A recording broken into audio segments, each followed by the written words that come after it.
अंतिम जो आपके जीवन में समस्या हो सकती है करियर को लेके हो सकती है कि आपने कुछ करियर दिमाग में रखा हुआ है, ठान लिया है कि आईएएस बनना है या कुछ बनना है। आप कुछ भी ठान लें, सिर्फ आपके हाथ में नहीं होता है। सफलताएं असफलताएं जीवन में रहती हैं।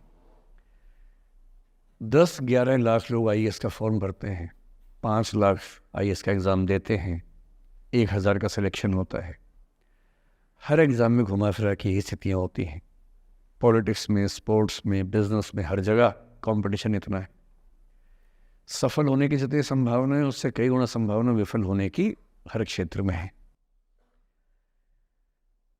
सफल नहीं हो पाए तो क्या करेंगे? और मैंने ऐसे लोगों को देखा है कि आईएएस नहीं बन पाए 20 साल पहले और 20 साल से रोज़ घुट रहे हैं कि आईएएस नहीं बन पाए। रात दिन यही ख्याल होता है कि आईएएस नहीं बन पाए या पीसीएस नहीं बन पाए या कुछ खास सोचा था जो नहीं कर पाए।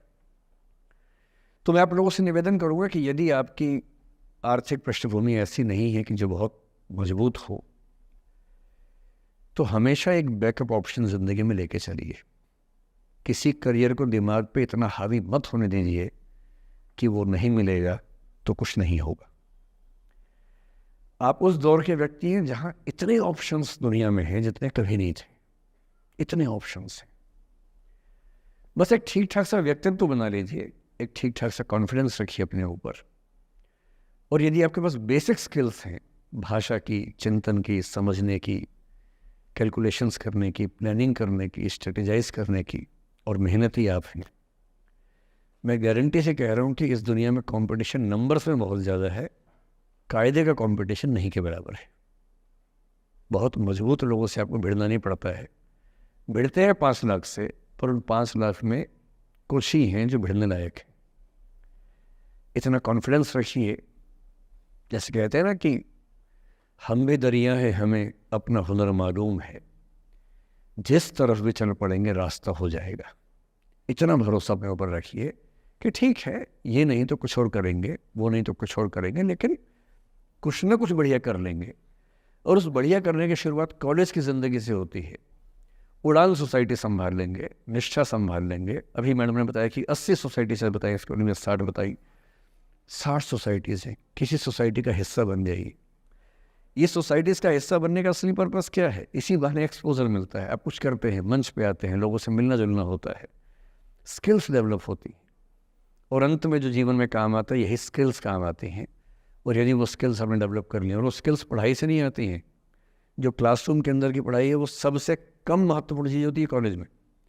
कॉलेज में सबसे ज़्यादा महत्वपूर्ण है ये अपॉर्चुनिटीज़, लोगों से बात करना, कुछ ऑर्गेनाइज करना, कहीं फेल होना, कहीं पास होना, वो सब करते रहिए। और मैं दावे से कह रहा हूँ कि इस दुनिया में कंपटीशन कहने के लिए ज़्यादा है, दरअसल ज़्यादा नहीं है। पूरी बात का सार ये है कि किसी की भी ज़िंदगी फ्लैट नहीं होती है, उसमें कर्व्स आते रहते हैं, ऊंच नीच सबकी ज़िंदगी में आती है। मैंने भी कम नहीं झेली है। आज मैं यहाँ खड़ा हूँ, ऐसे नहीं खड़ा हूँ, कुछ तो झेला ही होगा, मैंने भी ठीक ठाक झेला है। जिस उम्र में आप मौज मस्ती करते हैं, मैंने उस उम्र में कैलकुलेटर बेचे हैं। मैं सेल्समैन रहा हूँ 17 की उम्र में। और मैं बिजनेस फैमिली से नहीं हूँ। बिजनेस फैमिलीज में बच्चों को 17 में काम पे लगा देते हैं। मैं तो नौकरी पेशा परिवार से था, कुछ समस्याएं थी तो सेल्समैन बन के घर घर में जाके बेचना पड़ता था। तौहीन भी होती थी, लोग धिक्कारते भी थे, मजाक भी उड़ाते थे। वो समझे ना है, अपना खर्चा 17 की उम्र से खुद उठाया है, क्योंकि घर में दिक्कत थी। तो क्यों मांगू मैं घर से पैसे भाई, जब मुझे पता है कि मेरे घर में दिक्कत थी उस समय, क्यों मांगू? आपकी ज़िंदगी इस दुनिया के करोड़ों अरबों लोगों से बेहतर है, कुछ एक लोगों से खराब है। केवल उन कुछ एक पे ध्यान मत दीजिए, उन करोड़ों पे भी ध्यान दीजिए जिनसे अच्छी आपकी ज़िंदगी है। और इतनी कुव्वत आपके अंदर है, आप इस देश के सबसे अच्छे विश्वविद्यालयों में से एक, दिल्ली विश्वविद्यालय के सबसे अच्छे कॉलेजेस में से एक हंसराज कॉलेज में विद्यार्थी हैं। ये मजाक नहीं है, आप इस देश के एलीट हैं, एलीट। इस कॉलेज और यूनिवर्सिटी का नाम बोलते ही कितने बंद दरवाजे खुल जाते हैं, आपको अंदाज़ा नहीं है, आगे जाके समझ में आएगा। बस इतना करना है कि जब जब ज़िंदगी नीचे की तरफ जाए, थोड़ा सा हौसला बना के रखिए। कुछ ही दिन की बात होती है, हर चीज़ कुछ ही दिन की होती है। बहुत अच्छे वक्त में और बहुत बुरे वक्त में एक ही वाक्य कॉमन याद रखिए, कुछ दिनों की बात है, ये वक्त गुजर जाएगा। बहुत अच्छा हो तब भी ध्यान रखना है, आदत नहीं बनानी। बहुत बुरा हो तब भी ध्यान रखना है, ये सब खत्म हो जाएगा। सोशल मीडिया पर ट्रोलिंग आजकल का एक नया सच है, जो आप लोग बड़ा मुश्किल होता है वो जब झेलते होंगे। आपने एक फ़ोटो अपलोड की, कोई लाइक ही नहीं कर रहा है, आप बार बार देखने घूमोगे लाइक किया कि नहीं किया। दोस्तों को फ़ोन करें, लाइक कर, तो लाइक कर, तो भी लाइक कर, चल 5 लाइक करवाए, 8 लाइक करवाए, नहीं लाइक हो रहा। फिर आपने कुछ ऐसा बोला, किसी ने उसकी छोटी सी क्लिप काट के चला दी और आप अचानक सबकी नज़रों में किरकिरी बन गए। गालियाँ पड़ रही हैं, आलोचनाएं हो रही हैं, लाखों लोग फतवे जारी कर रहे हैं आपके ऊपर।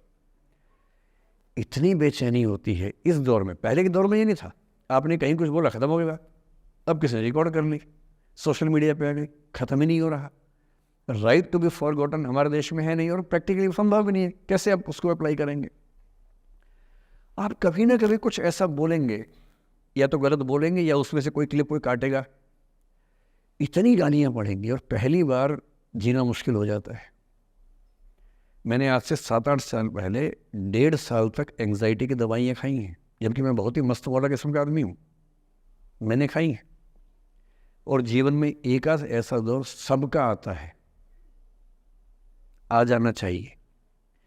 जब जीवन में एक आध बार ऐसा हो कि सारी दुनिया पीछे पड़ गई है, बहुत दिक्कत होगी, घबराहट होगी, बेचैनी होगी, एंग्जाइटी होगी, डिप्रेशन होगा, सब कुछ होगा। लेकिन एक बात ध्यान रखना, मेरी इस बात को ध्यान रखना, वो पहली और आखिरी परीक्षा है, उसके बाद कभी नहीं होगा। 8 साल पहले ऐसा कुछ हुआ था कि मैंने बहुत दवाइयाँ खाई, 1.5 साल दवाई खाई, 1.25 साल खाई दवाई। कारण पता था, कारण ठीक हुआ, दवाई छूट गई। उसके बाद मैंने ज़िंदगी का सबसे मुश्किल फेज़ पिछले साल झेला था, जब मेरे एक वीडियो की क्लिप मीडिया पर चली, FIR हुई, पता नहीं क्या क्या हुआ, सब कुछ हुआ। पर मैं आपके सामने बहुत ईमानदारी से कह रहा हूँ, मुझे तनाव नहीं हुआ, डिप्रेशन नहीं हुआ, एंग्जाइटी नहीं हुई, क्योंकि मैं पहले झेल चुका था। अब पिछले 7 दिन से मेरी 5 साल पहले की एक क्लिप चला रहे हैं वीडियो आजकल। 2019 के इलेक्शन से पहले जनवरी में मैं क्लास लेते हुए कह रहा हूँ कि अब इलेक्शन का टाइम आ गया, अब मंदिर का तमाशा शुरू हो जाएगा और ये पॉलिटिक्स के मामले हैं, सब बेकार की बातें। उस समय ना सुप्रीम कोर्ट का जजमेंट आया था, ना कुछ और हुआ था। आज मेरा बड़ा सीधा स्टैंड है कि जब सुप्रीम कोर्ट की कॉन्स्टिट्यूशन बेंच ने 5-0 से सहमति दी है और उसके बाद कॉन्स्टिट्यूशन तरीके से मंदिर बन रहा है, मैं कौन होता हूँ नाराज़ होने वाला? मुझे क्यों खुश नहीं होना चाहिए? दुनिया में हर धर्म के ईश्वरों के नाम पर मंदिर हैं, उनके जन्म स्थान पर मंदिर हैं। मेरे धर्म में क्यों नहीं होना चाहिए? मुझे क्यों परेशान होना चाहिए? और कुछ लोग पिछले 7 दिन से 5 साल पहले की क्लिप चला रहे हैं। मेरी टीम परेशान है, मैं परेशान नहीं हूँ। मुझे भेजते हैं कि सर ऐसे हो गया, सर इतनी वीडियो चल रहे हैं। मैं सुनता हूँ पर तनाव नहीं होता है, क्योंकि मुझे पता है कि किसी दिन किसी मंच पर हो, जैसे आज मैंने बात बोल दी, कहीं और बोल दूँगा, बात खत्म हो गई। कितना लोड लेंगे?